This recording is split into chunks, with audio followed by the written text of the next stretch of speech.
Hey everybody, it's Neil and I have Ashley with me here just helping out, and we have the YouYah. This is a wine decanter, and I'm going to show you all what this looks like here. The box is fairly light, so it's probably a very fragile, pretty thing.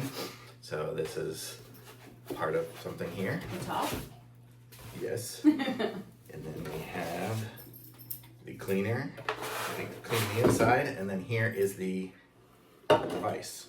Okay, let me put these things aside. And this is kind of nice that it comes with a little cleaner like this, so like it looks like it's flexible, so then I can go and clean it all out. Like, how could anybody ever clean the inside of this thing otherwise? So that's pretty cool.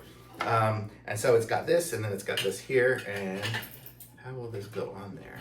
Oh, this way, okay, it goes on there with the rubber part, and then you pour it out. So, nice.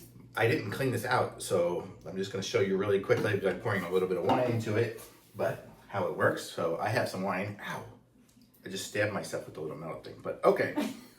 So we have, I'm just going to pour, this is white wine. We normally use this for red wine, but I'll show you guys what it looks like here with some not very expensive wine. But so it's going to look really pretty with that, and then it'll have this on here, and then when you want to pour the wine, it'll aerate it as it's going. You can kind of see, sorry to walk in front of you, but it's got the little aeration stuff here, so I'll show you as we pour what it looks like. So it's going to pour through there, and it's aerating as we go. So how cool is that? So now I have well aerated wine that I won't be drinking because I haven't cleaned this out yet. But the whole concept is there. And also I don't think you need to aerate white wine. But there we go. It looks cool and I like it. Thumbs up. She likes it too. Yes.